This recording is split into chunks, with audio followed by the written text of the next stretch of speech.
시청자 여러분 안녕하십니까? 딜라이브 서울 경기 케이블 TV 뉴스입니다. 지난해 광진문화재단은 중장년층의 예술 활동을 지원하는 내용의 서울시 주민참여 예산 사업에 선정됐는데요.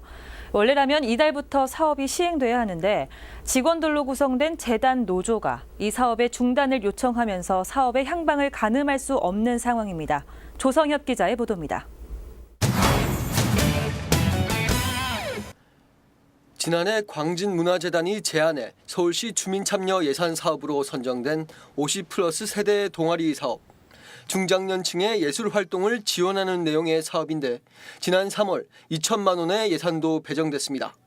이 사업은 이달부터 올 11월까지 12회에 걸쳐 진행될 예정이었지만 현재 사업의 향방은 예측하기 힘든 상태입니다. 재단 직원 대부분이 사업의 중단을 요청했기 때문입니다. 광진구의 출연기관인 문화재단이 주민참여 사업을 신청하고 예산을 받는 건 적절치 않다는 것. 더불어 예술 동아리를 진행할 강사 역시 문제가 많다고 말합니다. 해당 강사는 광진문화재단 특별조사 과정에서 재단과의 유착관계 등의 비리 의혹으로 수차례 언급된 인물로 아직 의혹이 풀리지 않은 상황에서 강사로 기용하는 건 이해할 수 없다는 겁니다. 처음부터 내정이 됐던 사업이라고 실무자들은 다 알고 있어요. 그렇기 때문에 그 이유 때문에 저희는 일단 1차적으로 그런 문제 제기를 한 거고요. 정말 심히 필요한 사업을 하는 게 취지라고 생각을 하는데 광진문화재단 사업으로 이 신청을 하는 게 맞는지에 대한 의문도 저희가 하고 있는 거죠. 강사비 또한 전체 예산 2천만 원 중 1천만 원에 달하는 등 절반이 강사비인 탓에 결국 특정 강사의 배를 불리기 위한 사업이라는 말도 나옵니다. 작년에 그러니까 강사비를 이렇게 낮게 책정한 거에 대해서 좀 미안한 마음도 있고 그래서 올해는 좀 챙겨주고 싶다고. 이 사람만을 위한 예산을 따와야 되고 이 단체만을 위한 이렇게 일을 행해야 됩니까?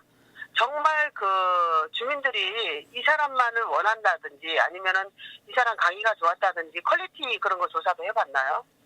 이 같은 문제가 불거지자 광진구는 사업비를 반납하느냐 사업 주체를 바꿔 재추진하느냐의 갈림길에 섰습니다. 그리고 최근 사업 주체를 바꿔 사업을 재진행하는 것으로 가닥을 잡았습니다. 재단이 아닌 다른 단체라든지 다른 기관으로 주체를 달리할 수 있어서 그 관련 사업을 그 내용으로 추진할 수 있을. 서울시는 이미 배정한 예산은 시가 관여할 수 없다며 구의 판단에 맡기겠다는 입장입니다.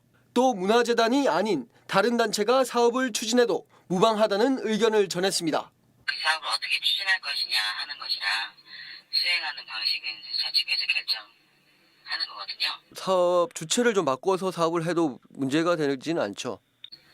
그럼요. 네. 그거는 자치구에서 판단할 상황이거든요. 한편 광진문화재단은 올해 서울시 주민참여 예산에 또 한 번 사업 신청을 했습니다. 하지만 구 출연기관이 사업을 신청하는 것에 문제 제기가 된 전례가 있는 만큼 이번엔 광진문화재단이라는 단체명을 뺀 채 직원의 이름만 넣어 신청한 것으로 알려졌습니다. 딜라이브 서울 경기 케이블 TV 조성엽입니다.